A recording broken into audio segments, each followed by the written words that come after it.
A few minutes later, Smiler was in the house. It wasn't a difficult procedure. Back in his hometown, there were certain boys he had mixed with who had a considerable knowledge of the ways of householders with their keys when they went away. Nearly everyone locked the front door and took the key with them, and nearly everyone locked the back door and hid the key somewhere handy, where the woman or friend who came to keep an eye on things could find it.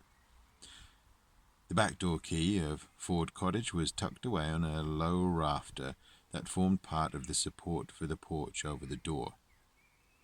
The back door opened directly into a large kitchen. Smiler went in and locked the door behind him. It was a nice kitchen, though now a bit gloomy with the yellow and red curtains drawn. It had all the modern appliances, including a deep freezer, and one of the walls was a big picture of a group of pink flamingos standing in shallow water. Smiler put out a hand and flicked the light switch by the door. The centre light came on. Smiler flicked the light off.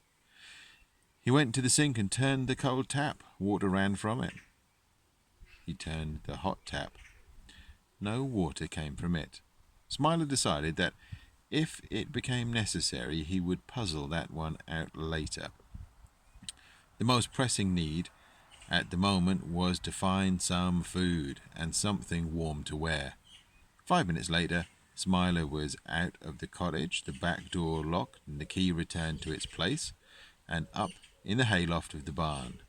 He had with him, found in the kitchen sideboard, 2 tins of sardines with keys sellotaped to them for opening, a big unopened packet of slightly salty biscuits, and a large bottle of hard cider. The whole lot he had carried in a thick car rug which he had found in the little hall outside the kitchen. Smiler picked himself a spot on the hay bales where he could lie and watch the yard through a dusty, cobwebbed little window. Methodically, he stripped off his clothes, wrung them out as best he could, and then spread them over the bales of hay to dry. The red dye of his socks had run and given his feet a rosy pink hue. He wrapped himself in the thick, warm car rug. It was made of a furry kind of nylon stuff and tickled his bare skin in a pleasant kind of way. All his dispositions made, Smiler sat down and began to attend to the inner man. Within 15 minutes he had eaten all of the sardines and drunk the oil they had been preserved in. He had worked his way through 2/3 of the packet of biscuits and had considerably punished the contents of the bottle of cider. Almost immediately he began to regret the cider because it started to make his head spin a little. He had to keep flicking his eyelids up and down to clear his vision so that he could watch the yard outside, but it was no good. Flick as he might, he could not keep his eyes from wanting to shut. There were moments, too, when his head seemed to be spinning so fast that it threatened to take off like a helicopter. The last thing Smiler remembered before slumping into sleep was giving himself a good talking to, saying, "Samuel M., my lad, you wolfed your food and swigged your cider like a glutton. If you don't end up by being sick, it'll be a miracle."